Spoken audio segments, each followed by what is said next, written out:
The international media as a whole today, we find that they are projecting Islam as though it is a religion of terror.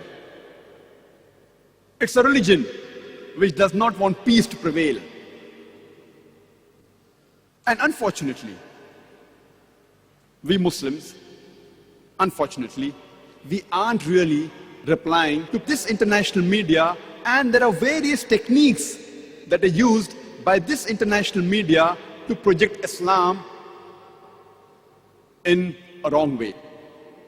The first strategy used by the media to malign Islam is, many a times they pick up the black sheep amongst the Muslim community and they portray as though they are exemplary Muslims, indicating that Islam is a religion which encourages these wrong things.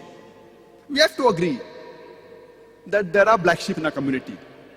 There are some Muslims who do illegal activity. They pick up these selected Muslims and they portray on the media as though they're exemplary Muslims, giving a picture to the world that Islam is a religion which encourages these illegal activities. These activities which are against humanity.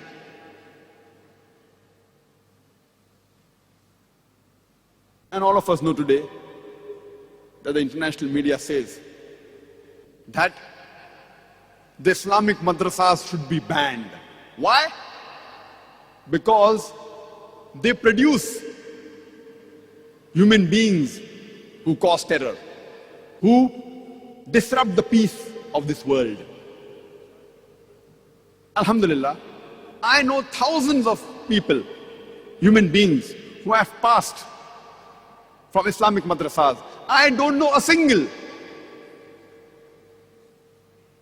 who encourages and propagates the disruption of peace.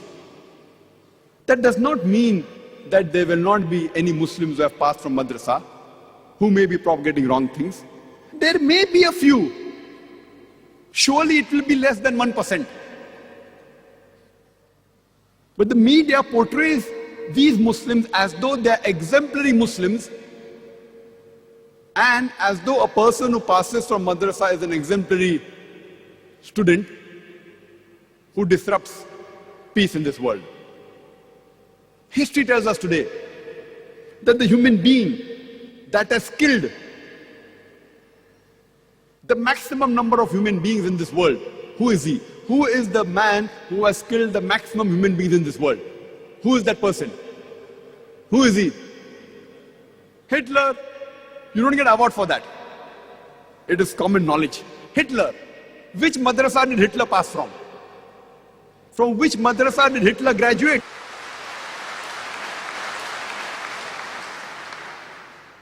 And you go down history, we know Mussolini, he has killed thousands of human beings. Which madrasa did he pass from?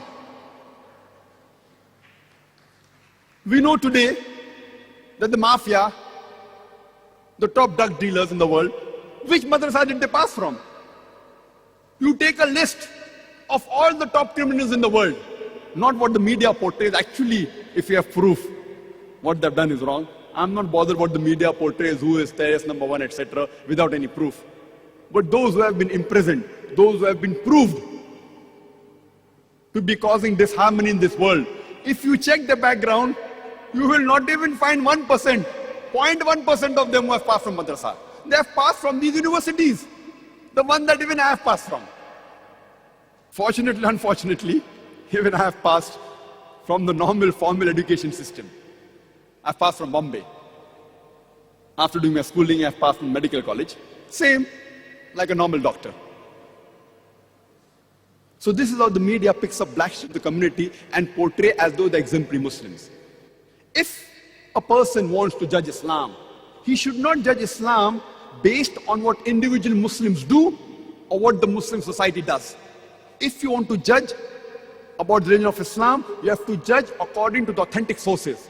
And the authentic sources of Islam are the glorious Quran and the authentic Sahih Hadith of the last and final Prophet Muhammad, peace be upon him.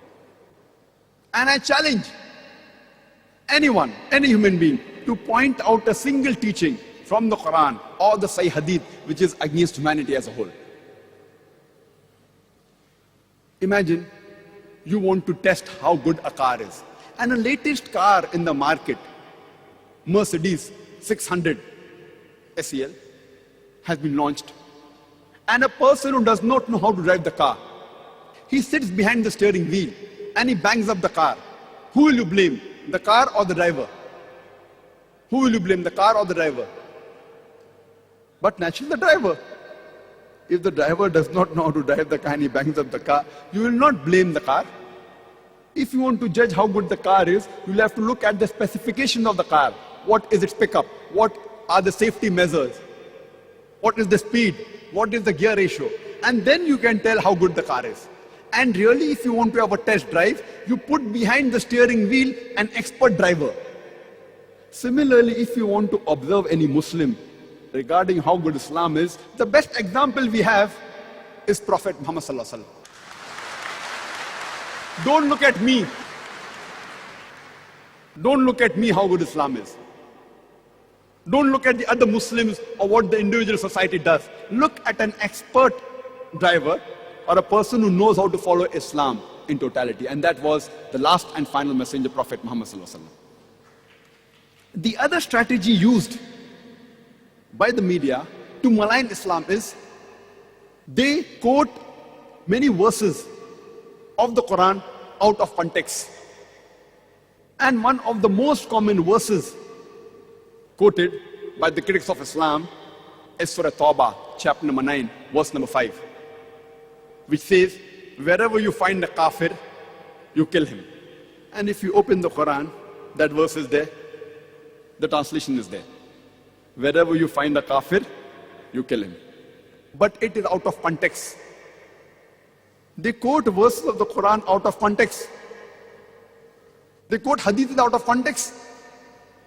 The context is when we start a few verses before, it's mentioned that there was a peace treaty between the Muslims and the mushriks of Makkah.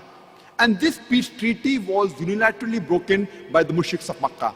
By the time Allah subhanahu wa ta'ala reaches verse number 5 of Surah Tawbah, chapter number 9, He is giving an ultimatum to the mushriks of Makkah that you put things straight in 4 months' time, otherwise a declaration of war. And in the battlefield, Allah says to the Muslims that don't get scared, fight. Wherever you find the enemy, you kill him. Now, any army general, to boost up the morale of his soldiers, he will but naturally say that wherever you find the enemy, you kill him. He will not say that wherever you find the enemy, be killed. So this is in context in the battlefield. In the battlefield, Allah subhanahu wa ta'ala is telling, wherever you find the kafir, the enemy is attacking you, don't get scared, fight. And kill them wherever you find them. Imagine today, if there's a war going on between America and Vietnam, and the American president says, in the battlefield, he is boosting the morale of the American soldiers, or the Army General of America says that wherever you find a Vietnamese, you kill him. It's in context. But if I quote out of context and say today the American president is saying that wherever you find a Vietnamese, kill him, I will make him sound like a butcher. It is out of context. And throughout the world, either they put a full stop or they jump to the next verse. And Arun Shuri, who's one of the staunchest critics of India where I come from, he writes in his book, The World of Fatwas. After quoting verse number 5 of Surah Tawbah, he jumps on to verse number 7. You know why? Because verse number 6 has the reply to his problem. Verse number 6 of Surah Tawbah says that if the kafir, if the enemy seek asylum, don't just let them go. It says escort him to a place of security so that he may hear the word of Allah. The most merciful army general today in the battlefield will say, if the enemy wants to go, just let him go. But the Quran doesn't say. Quran says, if the enemy wants peace, don't just let him go, escort him to a place of security. And all the verses, almost all the verses, if you read in the Quran, which talk about fighting, mostly in the battlefield, or against oppression, against tyranny, the next verse that follows is, peace is better.